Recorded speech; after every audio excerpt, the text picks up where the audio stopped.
When World War II ended and the American deep state welded the national security establishment into place with the National Security Act, the world entered into a new era.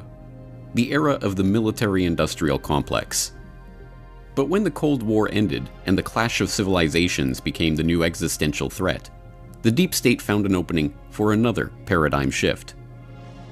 As the all-pervasive threat of terrorism became the carte blanche for total surveillance, the powers that shouldn't be found the organizing principle of our age would not be military hardware, but data itself.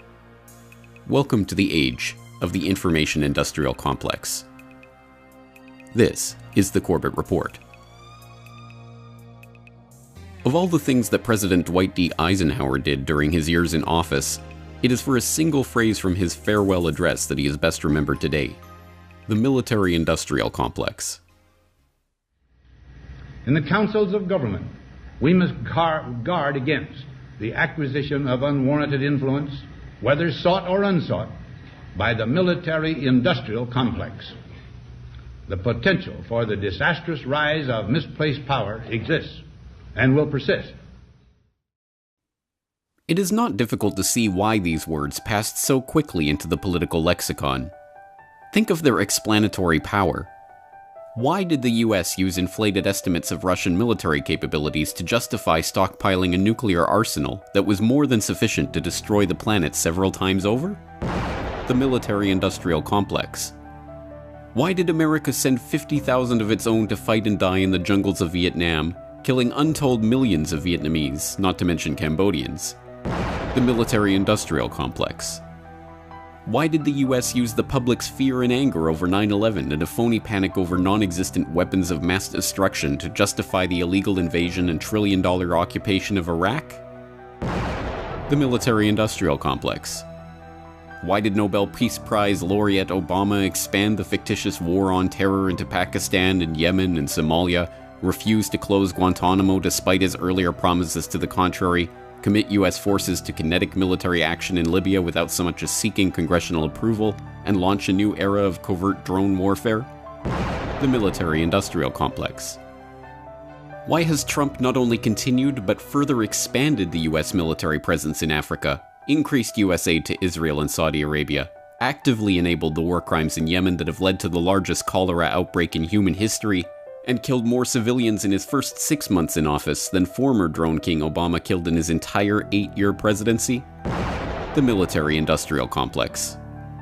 When you think about it, it's rather remarkable that such a phrase was ever uttered by a president of the United States, much less a former 5-star general. Could you imagine any modern-day president talking about something like the military-industrial complex and its attempted acquisition of unwarranted influence without immediately dismissing the idea as a conspiracy theory? Over the decades, there has been much speculation about Eisenhower's use of the phrase and what precisely he was warning against.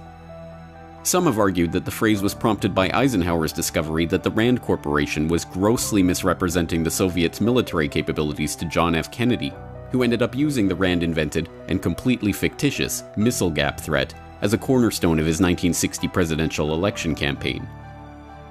Whatever the case, it is perhaps time to revisit Eisenhower's most famous speech. What Eisenhower is ultimately describing is the rise of American fascism, the merger of government and corporate power. What term can better capture the nature of early 21st century American political life? Is there any longer any doubt that the military-industrial complex has reached its ultimate expression in firms like Blackwater, aka G, aka Academy, and its military contractor brethren? Is there any other word but fascism to describe a state of affairs when a Secretary of Defense can commission a study from a private contractor to examine whether the US military should be using more private contractors, only for that same Secretary of Defense to leave office and become president of the company that conducted the study, only to leave that company to become vice president of the US and begin waging a war that relies heavily on no-bid contracts awarded to that same company based on the recommendation that it made in its original study? Yet this is precisely the case of Dick Cheney and Halliburton. It would be difficult to think of a more blatant example of the military-industrial complex fascism that Eisenhower was warning of. But as it turns out, there was another warning about fascism embedded in that farewell address that has received far less attention than the military-industrial complex formulation, perhaps because there is no catchphrase hook to describe it. Today, the solitary inventor, tinkering in his shop, has been overshadowed by task forces of scientists in laboratories and testing fields. In the same fashion, the free university, historically the fountainhead of free ideas and scientific discovery, has experienced a revolution in the conduct of research. Partly because of the huge costs involved, a government contract becomes virtually a substitute for intellectual curiosity. For every old blackboard, there are now hundreds of new electronic computers.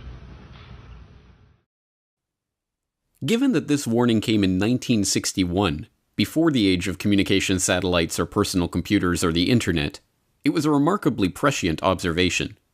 If scientific research half a century ago was dominated by federal grants and expensive computer equipment, how much more true is that for us today, half a century later? So what is the problem with this? As Ike explained, yet in holding scientific research and discovery in respect, as we should, we must also be alert to the equal and opposite danger that public policy could itself become the captive of a scientific, technological elite. Here again, the warning is of fascism. But instead of the military-industrial fascism that dominated so much of the 20th century, he was describing here a new fascistic paradigm that was but barely visible at the time that he gave his address. A scientific technological one. Once again, the threat is that the industry that grows up around this government-sponsored activity will, just like the military-industrial complex, begin to take over and shape the actions of that same government. In this case, the warning is not one of bombs and bullets, but bits and bytes. Not tanks and fighter jets, but hard drives and routers. Today we know this new fascism by its innocuous-sounding title, Big Data, but in keeping with the spirit of Eisenhower's remarks, perhaps it would be more fitting to call it the information-industrial complex. The concept of an information-industrial complex holds equally explanatory power for our current day and age as the military-industrial complex hypothesis held in Eisenhower's time. Why is a company like Google going to such lengths to capture, track, and database all information on the planet? The information-industrial complex. Why were all major telecom providers and internet service providers mandated by federal law to hardwire in backdoor access to American intelligence agencies for the purpose of spying on all electronic communications? The information-industrial complex. Why would government after government around the world target encryption as a key threat to their national security? And why would banker after banker call for Bitcoin and other cryptocurrencies to be banned, even as they plan to set up their own central bank-administered digital currencies? The information-industrial complex. The effects of this synthesis are more and more felt in our everyday lives. Every single day, hundreds of millions of people around the world are interfacing with Microsoft software or Apple hardware or Amazon cloud services running on chips and processors supplied by Intel or other Silicon Valley stalwarts. Google has become so ubiquitous that its very name has become a verb meaning to search for something on the internet. The 21st century version of the American dream is encapsulated in the story of Mark Zuckerberg, a typical Harvard whiz kid whose atypical rise to the status of multi-billionaire was enabled by a social networking tool by the name of Facebook that he developed. But how many people know the flip side of this coin? The one that demonstrates the pervasive government influence in shaping and directing these companies' rise to success, and the company's efforts to aid the government in collecting data on its own citizens. How many know, for instance, that Google has a publicly acknowledged relationship with the NSA? Or that a federal judge has ruled that the public does not have the right to know the details of that relationship? Or that Google Earth was originally the brainchild of Keyhole Inc., a company that was set up by the CIA's own venture capital firm, In-Q-Tel, using satellite data harvested from government Keyhole-class reconnaissance satellites? Or that the former CEO of In-Q-Tel, Gilman Louie, sat on the board of the National Venture Capital Association with Jim Breyer, head of Excel Partners, who provided $12 million of seed money for Facebook. Or that in 1999, a backdoor for NSA access was discovered in Microsoft's Windows operating system source code. or that Apple founder Steve Jobs was granted security clearance by the Department of Defense for still undisclosed reasons while heading Pixar in 1988, as was the former head of AT&T and numerous others in the tech industry. The connections between the IT world and the government's military and intelligence apparatus run deep. In fact, the development of the IT industry is intimately intertwined with the US Air Force, the Department of Defense, and its various branches, including famously DARPA, and, of course, the CIA. A cursory glance at the history of the rise of companies like MITRE Corporation, Oracle, and other household electronics and software firms should suffice to expose the extent of these relations and the existence of what we might dub an information industrial complex. But what does this mean? What are the ramifications of such a relationship? Although the signs have been there for decades, perhaps the most startling example of what lies at the heart of this relationship has been revealed by the whistleblowers at the heart of the National Security Agency, one of the most secretive arms of the American intelligence apparatus. While Edward Snowden has received the most attention with his revelation of the PRISM program, much of the information about the NSA's ability to surveil all electronic communications has been revealed over the past decade by NSA whistleblowers like Russ Tice, William Binney, Thomas Drake, and J. Kirk Wiebe, third-party contractors like Snowden and AT&T whistleblower Mark Klein, and independent journalists like James Bamford.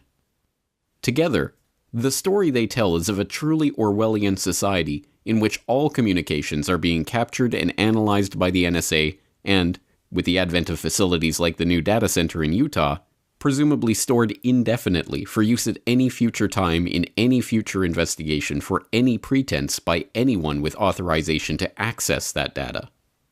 According to Snowden, this includes lowly third-party contractors like himself, operating at NSA subcontractors like Booz Allen Hamilton in the vast and expanding private intelligence industry that has grown up around the information industrial complex in the exact same way as private military contractors like Blackwater formed around the military-industrial complex.